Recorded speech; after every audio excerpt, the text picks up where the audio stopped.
신바람 사연 아파트. 오늘의 사연 시작하겠습니다. 안녕하세요. 36살 결혼 4년차 주부입니다. 결혼 첫 해에 아이를 가지려 노력을 많이 했는데 결과가 좋지 않았어요. 무리하는 것보다 마음 비우고 있으면 생길 거라는 말을 들어서 신랑이나 저나 조급해하지 않고 천천히 했는데 해가 지나도 별다른 소식이 없었네요. 아무리 부부라지만 신랑이야 잃을 게 저보다 적으니 양가 부모님도 각기 다른 반응이세요. 친정 부모님은 당연히 제 걱정이 우선이니 요즘은 애 없이도 많이 산다더라. 일부러 안 낳는 사람도 있다는데 너 자신을 가장 먼저 생각하고 최우선으로 여기거라 하면서 괜찮다고 하시는데 시댁은 또 그렇지 않네요. 시어머니께서 조금 유난스러운 부분이 있으시거든요. 결혼 4년 동안 아직 애도 들어서지 않았는데 시어머니는 평생의 자랑이 아들 둘 낳은 걸로 삼을 정도로 자부심이 있는 분이셔서 하루빨리 아이를 낳아야지가 아니라 하루라도 빨리 아들을 낳아야지라고 매번 보채십니다. 신랑은 제 편 들어주고 있어요. 사실 병원에서는 원인을 모르는 불임이라는 이야기를 들었는데 시부모님께는 병원 가서 검사 받아봤더니 남자인 자기한테 있다더라 하면서 저한테 스트레스 주지 말라고 매번 저를 위해 편을 들어줍니다. 누구보다 아이 갖고 싶어하는 저인데 자기 때문에 그런 거라고 하면서요. 그럴 때마다 고마운 마음보다 앞서는 게 미안한 마음이에요. 평소 때는 별로 티를 안 내시는데 특히 명절날이라든지 형님네와 같이 있을 때면 아들 손주 하면서 제 속을 뒤집어 놓으시네요. 저희보다 4년 앞서 결혼하신 아주버님네는 결혼하자마자 시어머니가 원하시는 아들 손주를 갖는데 성공하셨거든요. 그러니까 매번 신랑이 시어머니께 아이가 없는 게 자기 탓이라고 저를 변호해주지만 시어머니께는 씨알도 먹히지 않습니다. 첫째 보라고 하면서 씨가 좋다 보니 저렇게 결혼하자마자 아들을 가졌는데 둘째인 너도 다를 게 뭐가 있겠느냐며 은근슬쩍 문제가 있다면 저한테 있을 거라고 확신을 가지고 계세요. 병원 검사 결과에 따르면 정말 신랑이나 저나 아무 문제 없는 상황이지만 말이에요. 아무튼 말씀은 그렇게 하지만서도 이미 저희가 결혼했을 때 대를 이을 수 있는 장손이 있음에도 불구하고 시어머니께서 저희에게 아들을 바라는 데는 다른 이유가 있습니다. 아주버님과 저희 신랑을 비교해봐도 신랑이 훨씬 더 똑부러진 남자입니다. 제 남편이라서 파리 안으로 굽은 게 아니고 실제로 그렇습니다. 아주버님이 나이도 신랑보다 3살이나 더 많지만 직접 마주 대하면 아직도 철이 덜 든 사람 같아요. 첫째라서 오냐오냐 잘한 부분도 한몫하는 것 같지만 전반적으로 봐도 둘이 형제가 맞나 싶을 정도로 너무 달라요. 제 신랑은 경우도 바르고 대학도 소위들 말하는 명문대학교를 나와 대기업에 다니고 있습니다. 성실한 데다가 검소함까지 겸비해서 저와 결혼할 때도 시부모님께 어느 정도의 생활비를 드리고 있었음에도 불구하고 모아놓은 돈도 상당했어요. 중간중간 자신이 확신을 느끼는 게 있으면 과감하게 투자를 해서 재테크에도 소질이 있었고요. 정말 제 남편 자랑하는 것처럼밖에 안 보이겠지만 겸손하기까지 합니다. 그래서 결혼을 준비하던 중에 아주버님을 처음 뵈었던 때에는 정말 형만한 아우 없다는 말이 무색할 정도였어요. 아주버님은 예의도 없고 철도 왜 그렇게 없으신지 나중에는 술이 잔뜩 취해가지고는 재수씨 옆에 앉아서 술 좀 따라봐 하면서 제 팔을 잡아 끌어당기까지도 했어요. 다행히 그 무례한 상황에서 신랑이 대번에 형 뭐하는 짓이냐며 성질내고 자리를 끝내버리고 저를 데리고 나와줬습니다. 솔직히 그때 오만정이 다 떨어져서 결혼이고 뭐고 뒤집어 엎을까 했는데 제가 아주버님하고 살 것도 아니고 아주버님은 서울에서 가까운 중소도시에 거주하고 있었기 때문에 딱히 마주칠 일이 없었거든요. 형님도 마찬가지입니다. 신랑하고 아주버님을 비교하기는 했지만 아무래도 제가 제 스스로 남과 저를 비교하기는 뭐하니 별다른 말은 쓰지 않으려고요. 그래도 제 눈에 안경이라는 말이 괜히 있는 게 아닌가 싶은 게 형님도 굉장히 진중하지 못한 성격이고 자기중심적이기까지 합니다. 뭐 아무튼 아주버님이 제 신랑과 비교했을 때 그 어떤 점도 괜찮은 부분이 없다는 걸 시부모님께서도 알고는 계셨던 거예요. 하지만 시어머니가 아주버님네보다 저희들에게 더 기대를 하고 계신 건 두 형제 간의 직업적인 차이 때문만은 아니에요. 저희 집은 제가 어릴 때 무역상 하시던 아버지가 대박이라고까지 하긴 그렇지만 운 좋게 큰 수입을 올린 해가 있었고 어머니께서도 감이 좋으셔서 그때 사놓은 부동산들 덕분에 집에 자산이 조금 많은 편이에요. 그래서 신혼집을 구하는 대신에 친정아버지 명의로 되어 있는 강남에 있는 아파트를 증여받기도 했습니다. 저도 딱히 회사는 다니고 있지 않지만 또 친정아버지 명의로 된 상가에서 감성 카페를 운영하고 있어요. 커피를 직접 배우거나 하지는 않았지만 제가 전공했던 인테리어를 10분 활용해서 젊은 층이 사진 찍으러 많이 오는 카페로 코로나도 비껴갔다는 소리를 들을 정도로 장사가 잘 되는 편입니다.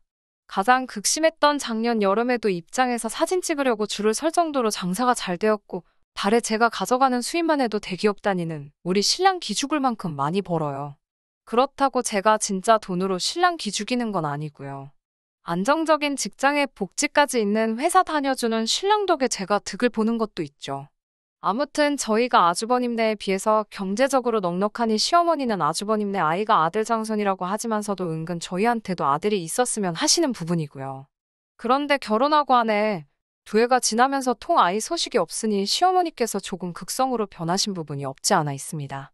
신랑 앞에서 저한테 뭐라 한 소리만 했다 하면 신랑이 두 팔 걷고 나서서 시어머니와 대립을 하는 걸 알고 계시니 저와 신랑이 둘이서 같이 있는 자리에서는 딱히 별다른 말씀을 하지 않으시는데 그렇게 저에게 개인적으로 전화를 하세요.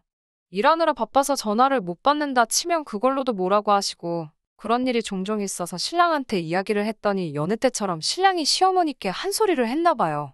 그런데 그러고 얼마 뒤에는 자기 아들한테 고자질을 했다면서 뭐라 한마디 하시고 또 이번 일을 가지고 신랑에게 말만 한번 해보라고 엄포를 놓으시더라고요. 사실 시어머니 엄포가 겁난다거나 무섭거나 하지는 않았지만 신랑이 중간에서 참 스트레스 많이 받겠다는 생각에 몇 번은 제가 그냥 흘러넘기려고 했습니다. 작년 일인데 작년에 마침 딱 SNS에서 제가 운영하는 카페가 인기를 끌어서 손님이 정말 끊임없이 들어오던 시절이 있었어요. 장사가 잘 되니까 좋은데 너무 준비 없이 들이닥친 손님 때문에 정신없이 바쁘던 하루였습니다. 그날도 시어머니가 저한테 무슨 쓸데없는 소리를 하시려고 전화를 하셨었나 봐요. 눈을 감았다가 뜨는 시간도 아쉬울 정도로 바쁘고 일손마저도 부족한 와중이었으니 제가 전화를 받을 수 있을 리가 없었어요. 시어머니도 오기가 생기셨는지 제가 언제까지 전화를 안 받으려나 보자는 식으로 쉬지 않고 전화를 하시더라고요. 솔직히 너무 바쁜데 전화벨 소리 계속 울리고 있으니 짜증이 나서 전화기를 꺼버리고 일에 집중을 했어요. 그렇게 2시간쯤 지났는데도 손님이 빠질 생각을 안 해서 숨 돌리기도 힘든 상황이었는데 시어머니가 가게 문을 벌컥 열고 들어오시더라고요. 가게 밖으로 줄 서 있는 사람들이 있는데 줄도 무시하고 들어오니 문 앞에 서 있던 사람들하고 시비가 붙었어요. 아줌마, 사람들 줄 서서 있는 거 안 보여요? 하고 묻는데 시어머니는 줄 서고 있던 그 사람에게 나 여기 사장 가족이라고 하면서 똑바로 알아보고 물어보라는 식으로 따지시더라고요. 저는 장사하는 입장이고 소셜 네트워크에 달리는 댓글에 따라서 장사가 잘 되나 안 되나 정해지는 유행 타는 카페인데 사장 가족이라고 말하면서 손님에게 시비를 걸고 계시니 제가 아무리 바빴어도 가만히 있을 수가 없었어요. 실갱이하는 손님과 시어머니 사이로 비집고 들어가서 손님께 제가 대신 죄송하다고 사과를 드리고 카페 안쪽에 제가 사무실로 모시고 들어갔죠. 가게는 여전히 너무 바쁜 상황이었지만 시어머니 그대로 두었다간 가게 평판이고 뭐고 다 날아가 버릴 것 같았어요. 사무실 안쪽으로 모시고 가니 가자마자 하시는 말씀이 너는 며느리가 전화도 안 받고 대체 뭐 하는 거냐고 화를 내시더라고요. 어머님도 보셔서 알지 않느냐. 가게 밖에까지 줄이 서 있는데 제가 어떻게 전화를 받겠느냐고요. 그거 잠깐 전화 받아서 바쁘다고 말하는 게 그렇게 힘드냐며 화를 내시더라고요. 그 부분은 제가 잘못했다고 죄송하다고 사과드리면서도 정말 그 정도로도 시간이 없었다고 말씀드렸지요. 시어머니가 제게 뭐라 한마디 하려는 찰나에 홀에서 저 빠져 있는 동안 혼자 고군분투하던 직원이 하다가 안 되겠는지 저를 크게 부르더라고요. 그래서 어머님이 말씀하시는 와중에 금방 돌아오겠다고 다시 매장으로 뛰쳐나갔어요. 한참을 카운터 안쪽에서 음료수 만드느라 계산 도와주느라 정신없이 일을 하고 있었어요. 시간이 얼마나 지난지 모르겠는데 사무실에서 느닷없이 시어머니가 나오시더니 어쩜 어른을 기다리게 만들 수 있냐고 한 소리 하시더니 더 이상 못 기다리겠다고 하고 가시더라고요. 정신없는 와중에 그냥 가신다니 고맙기까지 할 정도였어요. 그날 카페 문을 닫으니 진이 빠져서 집까지 운전하고 돌아올 기력조차 없더라고요. 차 안에서 잠깐 숨 좀 돌리고 있다가 그래도 직접 오기까지 했는데 시어머니 그냥 보낸 게 마음에 걸려 전화를 드렸지요. 시어머니가 제 일터까지 찾아온 이유가 참 충격적이었습니다. 전화를 해도 제가 안 받다가 얼마 안 있어서 전화기가 꺼졌으니 그게 너무 의심스러웠다고 하시더라고요. 신랑하고 저 사이에 아들이 안 생기는 이유가 제가 혹시 딴 남자를 만나기 위해서 일부러 애를 안 갖고 있는 거라고 생각하셨다고 하시네요. 참 실망스러워서 그게 무슨 말씀이라고 하려는 찰나에 뱉으신 말에는 사과는 안 하시고 오늘 보니까 장사가 좀 잘 되는 것 같던데 얼마나 버냐고 물어보시더라고요. 저도 그 순간 짜증이 나서 그랬는지 돈 가지고 어머님 기라도 죽여보려는 생각에 원래도 신랑이 버는 것보다 많이 벌었는데 이번 달에는 특히 장사가 더 잘 돼서 신랑이 두 달치 벌어오는 것보다 훨씬 많이 벌 것 같다고 말씀드렸죠. 결혼 전에는 카페 그거 돈이나 되냐면서 무시하시며 대기업 다니는 신랑 얻은 게 제 평생의 복인 것처럼 말씀하시더니 제가 얼마 버는지 알고 나시니 그래 하면서 놀라시더라고요. 제가 생각이 얼마나 짧았었는지 괜한 소리를 해가지고 일을 크게 만든 것 같습니다. 며칠 지나지 않아서 가게에서 일하고 있는데 아주버님이 찾아오셨어요. 어쩐 일로 여기까지 오셨냐고 했지요. 왜냐면 아주버님 사시는 곳이 대중교통은 다니지만 서울이 아닌 곳에 있어서 강남까지 오시려면 2시간은 좋게 걸리는 거리거든요. 아주버님이 알 수 없다는 표정을 하면서 제가 불러놓고는 무슨 소리를 하는 거냐고 짜증을 내더라고요. 그러고 나선 어디론가 전화를 거시더니 한참 뭐라뭐라 서로 대화를 나누다가 전화기를 저에게 바꿔주네요. 상대방은 다른 사람이 아니고 시어머니셨어요. 저번에 왔을 때 보니 가게가 일손이 많이 필요할 것 같아서 아주버님을 보냈다는 알 수 없는 소리를 하시더라고요. 아무리 제 카페가 원두를 업체에서 받아와서 하고 있기는 하지만 음료수들 일체 다 각각 고유한 레시피로 정성 들여 나가는 곳이거든요. 그런데 카페도 잘 모르는 아주버님이 오셔봤자 도움될 것도 없고 오히려 숙련된 직원들 동선에 방해만 될 뿐이었어요. 그래도 신랑의 오빠인데 문전박대 할 수는 없으니 계산대 보는 법이라도 알려드리고 그 부분만 도와달라고 부탁드렸죠. 그런데 시작한 지 30분도 안 돼서 입이 대빨 나와서 지루하다 궁시렁대고 열심히 일하고 있는 직원들한테 커피는 믹스커피가 제일 맛있는데 5,000원씩 내고 음료수 사 먹는 사람들이 참 이상하다는 재미없는 농담이나 하고 있더라고요. 잠깐 자리를 비웠길래 어디 갔나 했더니 밖에 덥다고 가게 화장실에서 담배를 피고 나오더군요. 정말 혈압이 올라서 쓰러질 뻔했습니다. 웬만하면 시어머니와의 일들은 신랑 중간에서 불쌍해 보여서 한동안 제가 스스로 누르면서 지내왔는데 이날 일은 말을 하지 않을 수가 없었어요. 신랑은 자초지종을 듣고 두 사람 다 미친 거 아니냐고 곧바로 전화를 걸더라고요. 어찌어찌 아주버님이 일하시는 건 없던 일로 하기로 했는데 다음날 신랑 출근하고 저도 출근 준비하는데 시어머니한테서 전화가 왔습니다. 그걸 그새 아들한테 고저지를 했냐며 또 성질을 부리시더라고요. 신랑이 화나 있던 것 때문에 대답만 그렇게 한 거지 아주버님을 제 가게에서 데려다 쓰라고 강요를 하시더군요. 그 이유가 더 어이없었어요. 제가 언제라도 아들을 갖게 된다면 일을 하지 못할 것 아니겠냐고 그렇다고 그 많은 돈 버는 거 아주버님한테 월급을 700씩 주면 어떻겠냐고. 놀랄 틈도 없이 무슨 월급을 700씩 주냐고 했죠. 당장 가게에 혼자서 다 도맡아 하는 직원이 그거 반도 못 받고 일하는 건 알고나 있으시냐 말하니 가족끼리 서로 도와야지 가족한테 주는 돈이 아깝냐고 하시더라고요. 자꾸 태어나지도 않은 아들 운운하시면서 제가 앞으로 육아 때문에 일을 못하게 되면 자기 가게인 것처럼 신경 써줄 사람이 아주버님 말고 또 어디 있겠냐라고 하시면서요. 더 말도 하기 싫어서 딱 잘라 거절하고 그럴 일은 없을 거라고 말씀드렸어요. 신랑한테 말하니 신랑도 잘했다고 너무 마음 쓰지 말라고 말하더라고요. 그 뒤로 그냥 저도 가족으로서 며느리로서 할 도리만 하고 지내고 있었어요. 거리를 두려고 하는 걸 눈치채셨는지 시어머니도 그때부터 저희에게 아들 낳으라는 말 따로 안 하시고 명절날이나 가족들 모이는 일이 있을 때 대놓고 아주버님네 더 챙기면서 편애를 하기 시작하셨죠. 서운한 마음이 없었다면 거짓말이겠지만 그래도 크게 신경이 쓰이거나 하지 않았어요. 워낙 방법이 유치했으니까요. 오히려 해방된 것 같아 마음 하나만큼은 편했죠. 그렇게 거리 두면서 별탈 없이 잘 지내고 있었는데 시어머니가 아주버님하고 형님 대동해서 저희 집까지 찾아오셨습니다. 연락도 없이 오신 터라 주변에서 배달 음식 몇 개 시켜다가 후다닥 상 차려내고 저녁 식사를 하고 있는데 정말 말도 안 되는 요구를 하시더라고요. 식사 중에 뜬금없이 맹모삼천지교라는 걸 알고 있느냐고 하시길래 무슨 말을 하시려나 했더니 이제 아주버님네 아이가 초등학교에 입학할 나이가 되었으니 더 좋은 환경에서 교육을 시키고 싶다고 하더라고요. 의도를 모르니 조기 교육이 중요하다더라.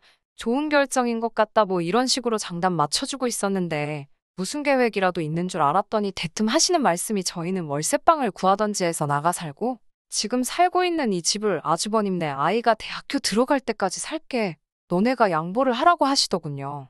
어이가 없어서 자식 교육 좋은 데서 시키고 싶으면 월세방은 형님이 구해서 살면 되지 왜 우리가 이 집을 양보해야 하냐고? 이 집 결혼할 때 우리 돈 한 푼 들어간 거 없는 장인어른이 마련해 주신 집이다. 우리 가족 중에 그 누구도 이 집을 양보하란 말 할 수 있는 사람 아무도 없다고?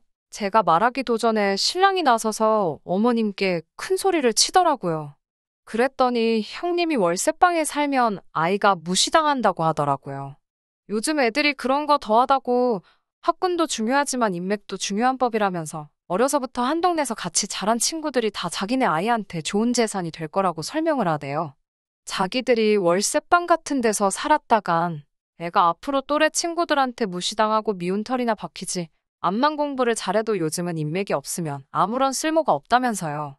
뭘 믿고 저리 당당한가 했더니 시어머니 하나 믿고 저러고 있는 거더라고요. 장선이 잘 돼야 집안의 기강이 서는 법이라면서 너네는 애도 없고 둘이서 돈도 잘 벌고 있는데 이렇게 넓은 집에서 둘이서 살 필요가 뭐가 있냐고 다 가족이 잘 되기 위해 그러는 거니 저희가 반드시 양보를 해야 한다. 돈을 달라고 하는 것도 아닌데 뭐 그렇게 어렵게 구느냐 이런 식으로 말을 하더라고요. 정말 사람이 염치가 없어도 이렇게 없을 수가 있는지 이건 되고 안 되고를 논할 문제도 아니라고 말도 안 되는 소리 하실 거면 그냥 돌아가시라고 말을 했어요. 신랑도 더는 들을 가치도 없다고 오랜만에 오셔서 무슨 말을 하시는가 했더니 무슨 말도 안 되는 억지를 부리고 계시냐고 같이 한마디 했어요. 그랬더니 시어머니가 대뜸 화살을 저한테 돌리더라고요. 결혼하기 전에는 우리 신랑이 가족들을 위해 헌신하고 이런 일로 속 썩인 적이 한 번도 없었는데 이게 다 저 때문이라면서요. 제가 자기 아들을 홀려서 가족도 버리는 냉혈한으로 만들었다고 제 탓을 시전하더라고요. 아주버님도 가세해서 그때 제 카페에서 하루만 일하고 내쫓겼다는 이야기를 하면서 어떻게 사람이 그렇게 차가울 수 있냐고 하더라고요. 자기가 오며 가며 교통비에 시간을 얼마나 허비했는데 일당만 주고 보낼 수 있냐고 하는데 그날도 제가 그냥 보내기엔 마음이 그래서 20만 원을 챙겨드린 거였거든요. 어디 가서 일당으로 20만 원 주는 곳이 있냐고 저도 지지 않고 말하고 있는데 애도 없는 사람들이 그 돈 벌어서 무덤에 가져갈 거냐고 그렇게 안 봤는데 이제 보니 돈 욕심도 많고 가족들도 모르는 사람이라고 혀를 차기 시작했어요. 서로 언성이 커지고 있는 가운데 지켜보고만 있던 신랑이 소리를 지르면서 밥상을 뒤집어 버리고 평소에도 어떤 일이 있어도 평정심 유지하면서 화 한 번 안 내던 사람이 그러고 있으니 아무리 가족들이라도 신랑 눈치 보면서 조용히 밖을 나가더라고요. 거실은 신랑이 엎어버린 밥상 때문에 개판이 되어 있었어요. 제가 치우려고 하는데 자기가 그런 거니 자기가 치우겠다고 잠깐 혼자 있고 싶으니 혼자 치우게 해달라고 부탁을 하더라고요. 방으로 들어가 있는데 아무 소리도 나지 않아 문을 살짝 열고 남편을 쳐다봤어요. 등 돌려 쪼그려 앉아 바닥을 치우고 있는데 신랑의 등이 살짝 떨리고 있길래 가까이 다가가니 울고 있더라고요. 저한테 미안하다고 정말 미안하다고 몇 번이나 사과하고 앞으로 자기는 가족들 안 보고 살아도 되니까 우리 둘이서라도 행복하게 살자고. 원래는 저런 사람들이 아니었는데 왜 그런지 모르겠다면서 아무리 싫어도 너무 미워하지는 말아달라고 부탁을 해왔어요. 지금은 시댁 식구들하고 일절 연락도 끊고 안 보고 살고 있습니다. 가족의 연이란 게 그렇게 쉽게 끊어지지 않는다는 건 잘 알고 있어요. 지금 그 누구보다도 신랑이 가장 힘들겠지요. 그동안은 걱정이 앞서서 시험관 같은 시술은 생각도 해본 적이 없습니다. 그래도 이번에는 용기 내서 시도해보려고 해요. 언제까지 자기 가족들과 등을 돌릴지는 모르겠지만 저를 위해서 가족들까지 저버린 남편에게 조금이나마 위안과 행복을 줄 수 있다면 어쩌면 그게 지금 제가 할 수 있는 최선이 아닐까 하는 생각을 해보며 이렇게 이만 사연 줄이도록 하겠습니다. 끝까지 들어주셔서 감사합니다. 오늘의 사연은 여기까지입니다. 구독과 좋아요, 알람 설정 부탁드리고 더 좋은 사연으로 다시 찾아뵙겠습니다. 감사합니다.